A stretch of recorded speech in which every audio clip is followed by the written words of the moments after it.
Halloween, the spookiest night of the year, an eve of ghosts, ghouls, and gorging on American confectionery.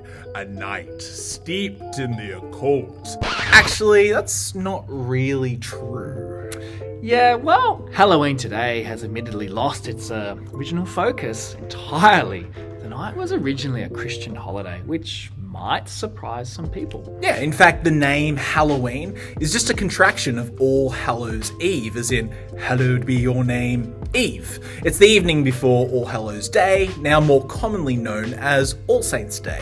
Yeah, All Hallows Eve marked the evening before the Christian feast of All Saints, which annually commemorated the saints of the church on November 1st. So, in reality, Halloween isn't about jack-o'-lanterns or trick-or-treating or any other multi-hyphenated activity. It's about the remembering of saints, or kind of.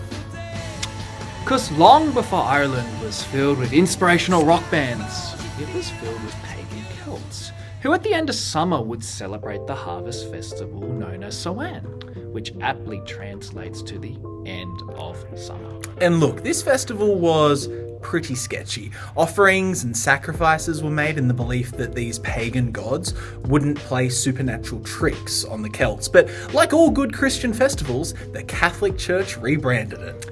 Originally, a feast of All Martyrs was observed on May 13th in the Eastern Church, which may have determined the choice of May 13th by Pope Boniface IV when he dedicated the Pantheon in Rome as a church in honour of the Blessed Virgin and all martyrs in 609 AD. So the first evidence for the November 1st date and inclusion of All Saints happened during the reign of Pope Gregory III, who served as Pope from 731 to 741 AD and dedicated a chapel in St. Peter's, Rome on November 1st in honour of All Saints. So in commemoration of all the saints who've gone before us, this October in the lead up to Halloween or All Saints Eve, let's learn about some of the great saints of the Christian faith. And who better to start off with than Pope Gregory III?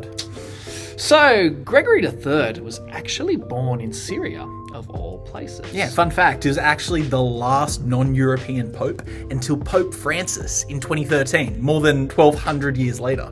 Yeah, Europe literally held a monopoly on the papacy for over a century. But it turned out having a Syrian pope was actually pretty helpful when needing to deal with a Syrian emperor. Emperor Leo III, the Syrian, was the Byzantine emperor during Gregory III's papacy. Along with his predecessors, Leo had cracked down maybe a little too hard on the use of Christian imagery in the church. So, iconoclasm is just a fancy word for people who want to take icons and smash them. And Leo III was pretty into it. Smashing icons, that is.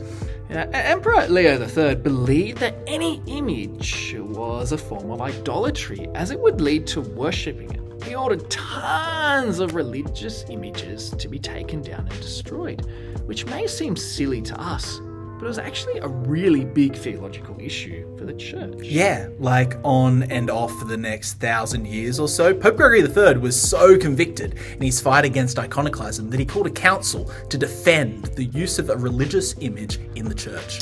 Thankfully today we can enjoy, meditate on, even create beautiful art and imagery which points people towards Jesus.